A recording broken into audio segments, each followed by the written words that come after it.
Halo guys, saya sebagai moderator kelompok kepemimpinan. Nah, kita ini ada tugas dari Pak Adit untuk tugas wawancara. Nah, kelompok kami akan mewawancarai Ketua KPU Samarinda.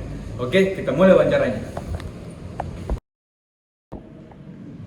Oke, Oke, apa kabar Pak? baik, baik, Oke, Mona. sebelumnya kami mengucapkan terima kasih kepada Bapak karena Bapak sudah meluangkan waktunya untuk menjadi narasumber ini. Terima kasih kembali. Oke, mungkin kita kenalan terlebih dulu kali ya Pak. Mungkin Boleh, teman-teman boleh. penasaran nih siapa sih Pak Firman ini? Silakan Pak. Oke, gini Mona, saya Firman Hidayat dan saat ini dipercaya oleh rekan-rekan komisioner di KPU Kota Samarinda untuk menjabat sebagai ketua untuk periode 2019-2024. Dan masa jabatan saya sudah berjalan sekitar 3 tahun dan mudah-mudahan ini bisa berlanjut karena masih ada beban kerja yang harus saya sukseskan. Yang pertama 2019 kemarin sudah sukses lewat Milu 2019, dilanjutkan pilkada atau pemilihan kepala daerah untuk memilih wali kota Samarinda di tahun 2020. Ke depan mungkin di tahun 2024 akan ada pemilu lagi untuk pemilihan legislatif dan pemilihan presiden. Nah itu sekilas dari saya, dan saya menjabat di sini dengan latar belakang sebagai jurnalis, dan ini memang dunia yang baru bagi saya, dan mudah-mudahan teman-teman Mona juga teman-teman mahasiswa yang lain bisa menjadi penerus untuk mewujudkan demokrasi yang lebih berkualitas di Kota Samarinda, khususnya umumnya untuk pemilu dan pilpres ke depan. Itu ya. Oke, jadi teman-teman udah tahu kan siapa sih Pak Firman ini? Oke, kita langsung saja ke sesi wawancaranya ya Pak. Boleh. Kalau boleh tahu, masa jabatan sebagai ketua KPU itu berapa lama ya Pak? Sesuai dengan Undang-Undang 7 tahun 2017 tentang pemilu, masa jabatan sebagai komisioner KPU, baik KPU Kota Samarinda dan Kabupaten, KPU Provinsi, dan KPU RI yang ada di Jakarta, itu masa jabatannya 5 tahun dan bisa menjabat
pekerjaan pun sebisa mungkin dikerjakan bersama-sama.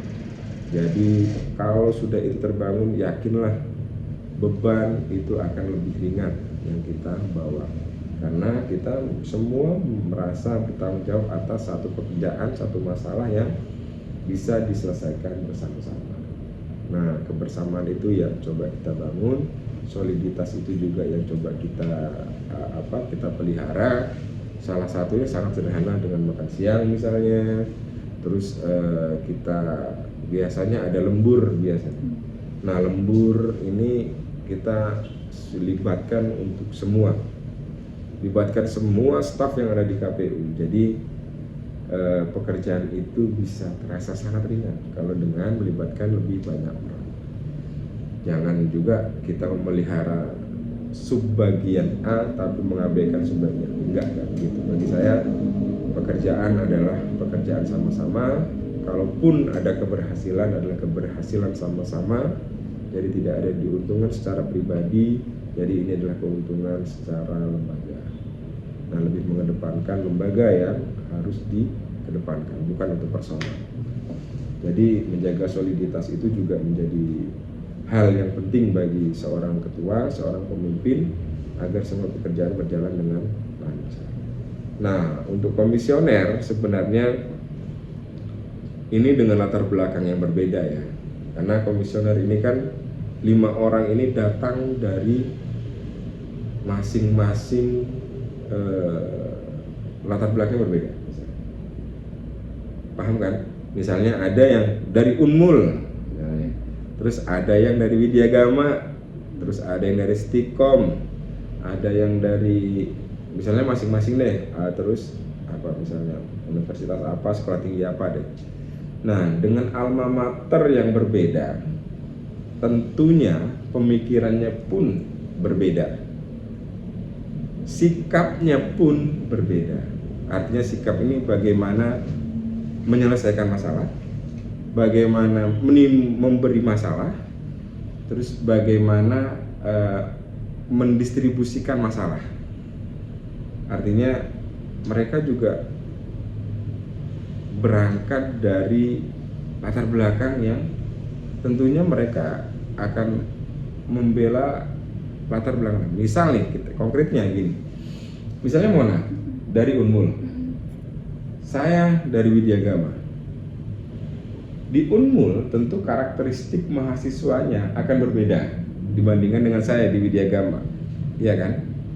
Nah, Mona terbiasa dengan karakteristik Unmulnya, saya terbiasa dengan karakteristik Widyagamanya.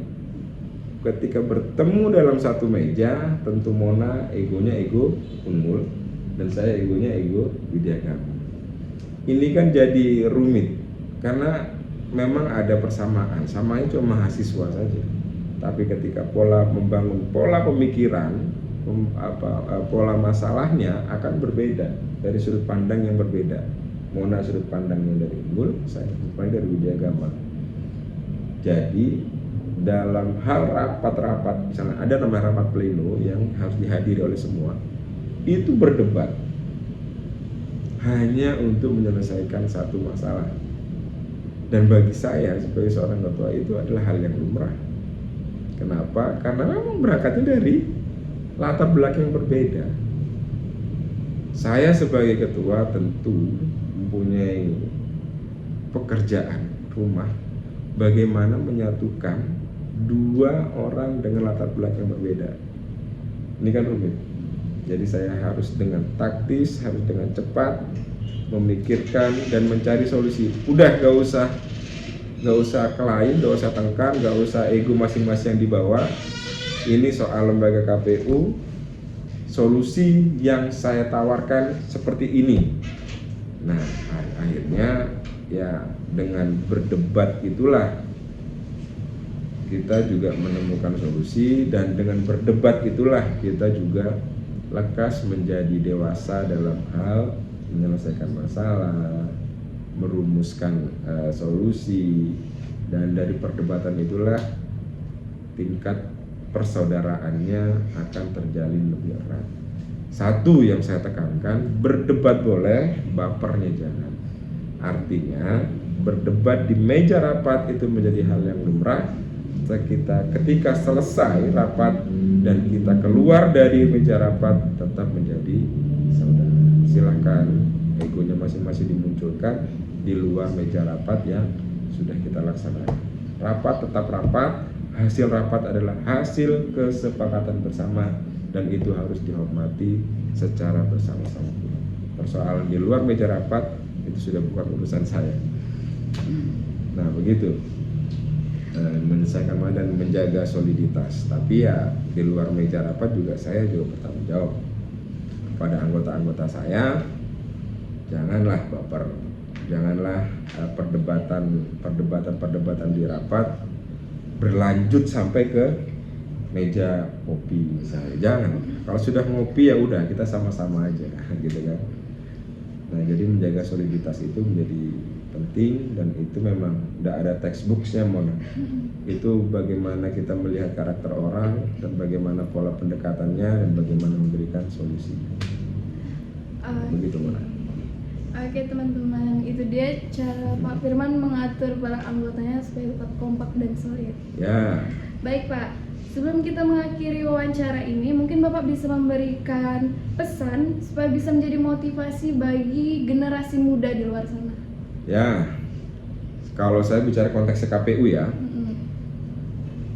ya bagi anak-anak muda, generasi-generasi bangsa, jangan pernah patah semangat.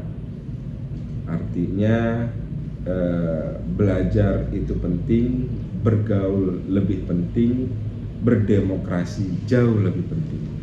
Artinya pendewasaan pemikiran itu harus terus dibangun, terus diasah agar dalam pemikiran bagi generasi penerus bangsa bisa memberikan solusi-solusi terbaik, khususnya bagaimana memberikan solusi masalah-masalah kedaerahan dan meyakinkan semua warga sebagai kaum akademik. Tentu ini menjadi beban bagi kalian agar terus bekerja, terus belajar dan melahirkan solusi yang terbaik untuk menyelesaikan masalah-masalah di kota kalian. Dan yang paling penting adalah tetap bersuara lantang, tetap berinteraksi, karena dengan bersuara lantang kita akan menjadi cepat dewasa dan kita akan menjadi cepat mengorbitkan diri di tengah-tengah masyarakat yang saat ini sedang sinis akan dengan dunia politik. Dunia politik itu adalah dunia lantang-lantangan suara misalnya gitu. Ya, lantang-lantangan suara, tetap kritis dan jangan lupa tetap pada kaidah-kaidah dan norma-norma yang sudah ada di negara ini. Dan saya tetap berpesan bahwa junjunglah tinggi perundang-undangan, junjung tinggi hukum, karena di negara ini tidak ada yang lebih kuat dari hukum. Begitu juga mahasiswa, jangan pernah putus asa dengan capaian-capaian kalian. Di KPU Kota Samarinda misalnya, di tingkat KPU kalian akan merasakan itu semua dan kalian menjadi generasi-generasi yang akan datang. Mungkin saja Mona nanti bisa jadi menggantikan saya di ketua KPU Kota Samarinda gitu kan, dengan pola pemikiran yang mungkin jauh lebih maju. Dan perbanyaklah literasi untuk mahasiswa, karena literasi itu penting sebagai bahan pendewasaan berpikir kita. Oke, baik. Wawancara kita telah selesai, Pak. Oke, Mona. Terima kasih ya, Pak. Terima kasih, sama-sama Mona. Terima kasih Mona. Bye-bye. Udah nih, gimana guys? Seru nggak tadi Pak Firman wawancaranya? Nah, semoga kalian bisa ngambil semua yang Pak Firman sampaikan, yang beliau berikan kepada kita. Semua itu baik-baik pasti. Oke, terima kasih guys. Dadah.